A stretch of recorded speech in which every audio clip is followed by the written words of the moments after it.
most watched news program on television, 60 Minutes, has been thrown into deeper turmoil over the last 24 hours. Veteran correspondent Scott Pelley was fired by CBS News late last night.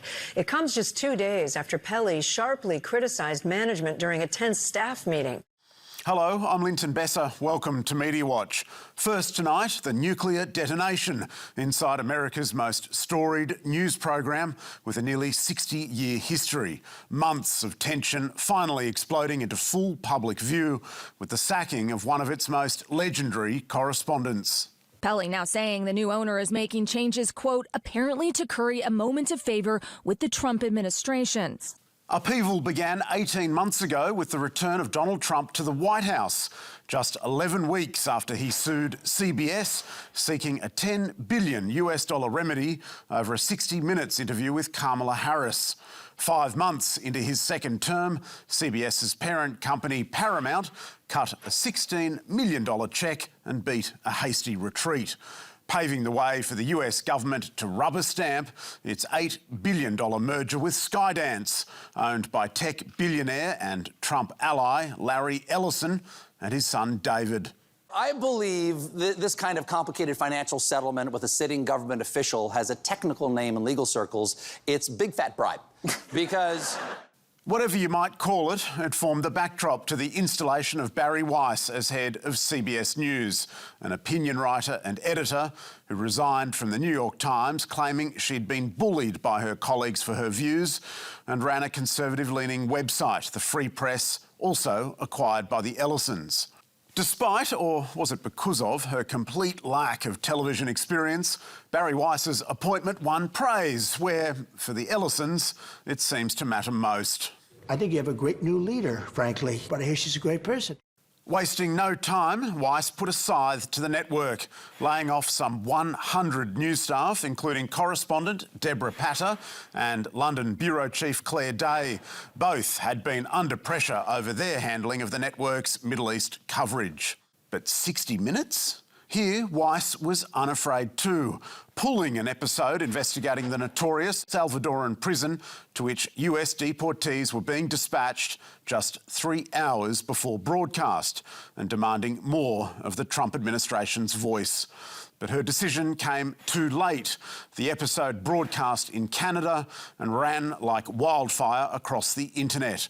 CBS finally airing the story in America with an additional White House statement a month later. There was blood everywhere, screams, people crying, people who couldn't take it. Since November, 60 Minutes has made several attempts to interview key Trump administration officials on camera about our story. They declined our request. The correspondent behind that story, Sharon Alfonsi, who accused Weiss of pulling the story for political reasons, has not had her contract renewed and told the New York Times, "It was a deliberate choice to penalise a journalist for refusing to sanitise accurate reporting." 11 days ago, Weiss went further, uprooting the programme's executive producer, a 27-year 60 Minutes veteran, as well as its second in charge and another of its most senior remaining reporters. Into the boss's chair at 60, another television news unknown, filmmaker and Vanity Fair writer Nick Bilton, who, at his first staff meeting, was confronted by an emotional Scott Pelley, who accused Barry Weiss of murdering the program, saying, "She does not love this place. She was brought in to kill it, and she's been doing exactly that, telling his new boss directly, 'You have slender qualifications for this job.'"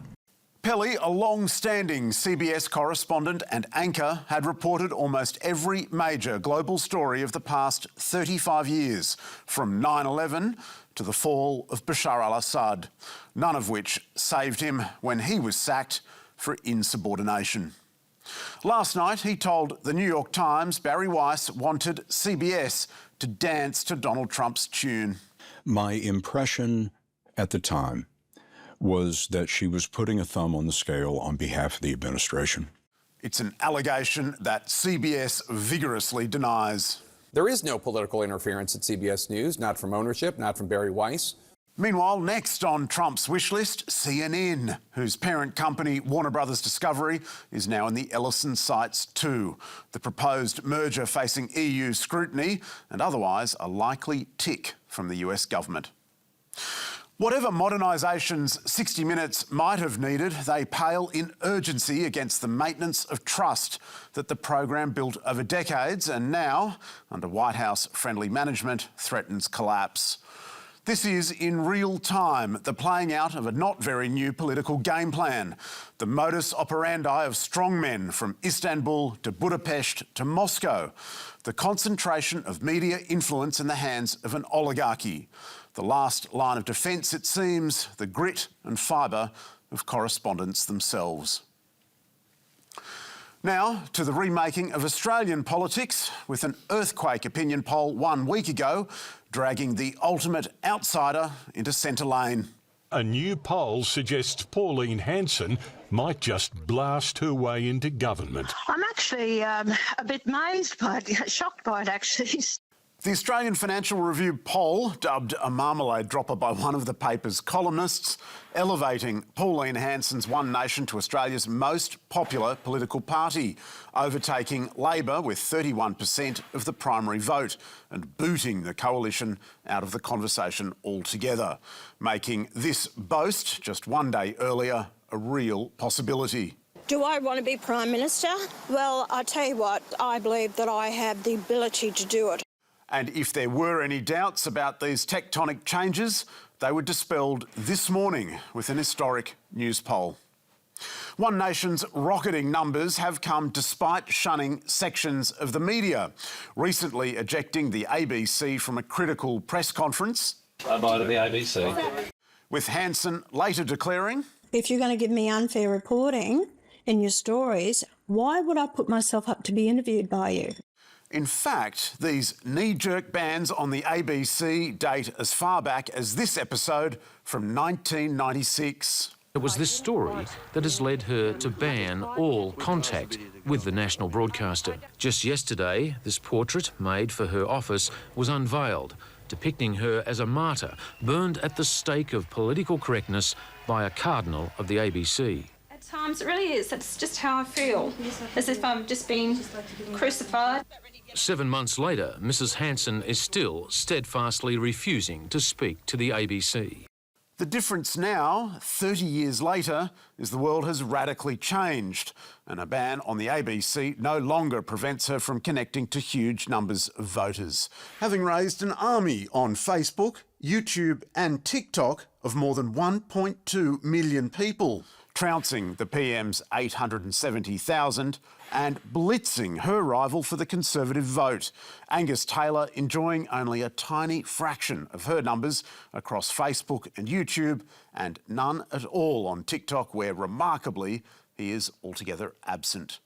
Hanson's output like this. I'm over it. I'm so angry about this. And 25 cents a bag. And this. There's another cohort of ISIS brides and the children on their way back to Australia. And this. You keep voting for these bastards that actually don't have pride in our country and our Australian flag. Firing the algorithm's lust for our basest instincts, racking up a combined 8.5 million views, and almost competing with this heartwarming and spontaneous moment of rapport with Angus Taylor. We found a flip book of photos. Would you like to tell us a bit about them?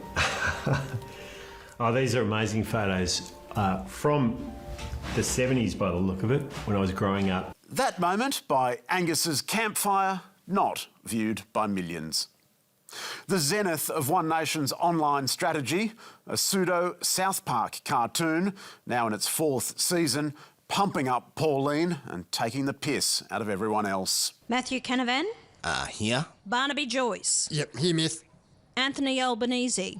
Yes, miss, Anthony Albanese is here. Which leans heavily on One Nation's favourite themes. Lakemba, your new home. But I thought Australia was beaches and babes and barbecues. Not anymore. This is the new Australia.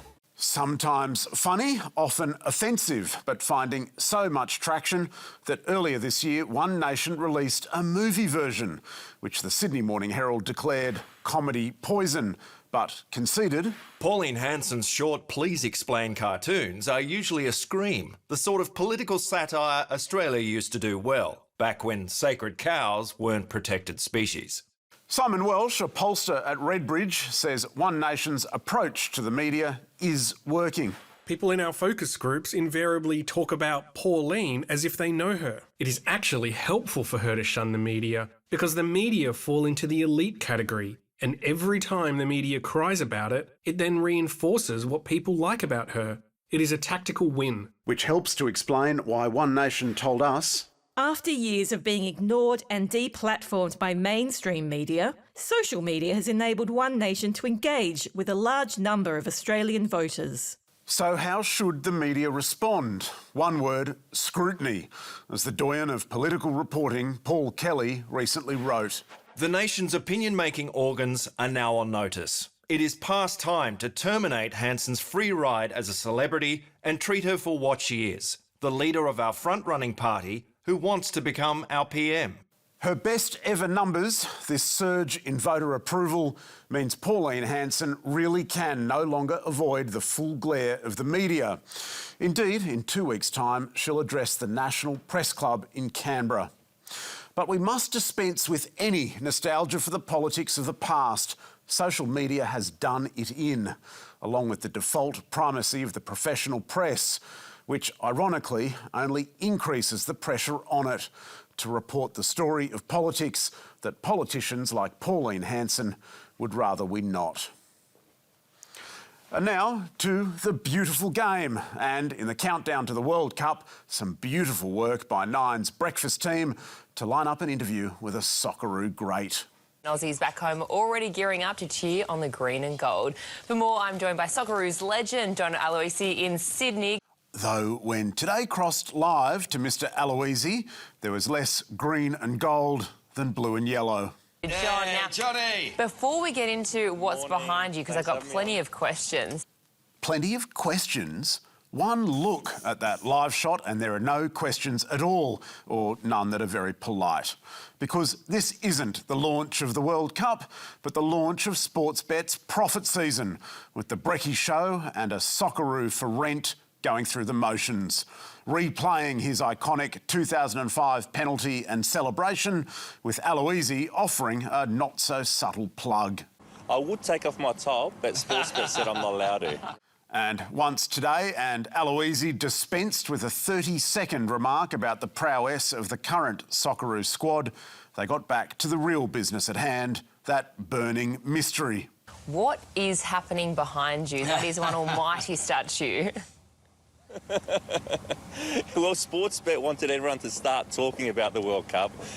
And what Sportsbet wants, Sportsbet gets. Like tens of thousands of dollars worth of publicity for the price of a 40-metre tall inflatable, apparently resembling Aloisi himself, but most resembling a nauseating display of disdain for the intelligence of viewers, which did just the trick, also enticing 7. Aloisi reunited with the great Mark Schwarzer at a tournament launch in Sydney. And 10. And John Aloisi's been supersized ahead of the World Cup. It looks like me, doesn't it? Meanwhile, another walking Sportsbet billboard, UFC fighter Alex Volkanovski, also scored an interview on 10, as well as Triple M and SEN Radio. You know, Sportsbet, they don't muck around with these types of activations, so they've done a great job. Oh, haven't they just? And why is Sportsbet going to the great effort of pumping up a giant inflatable toy and dressing it in primary colours? It told us it was but a mere celebratory activation. But plain to you and plain to me is that Sportsbet is simply grubbing for the largest share possible of some $50 billion to be waged on the World Cup. Anti-gambling campaigner Tim Costello was scathing.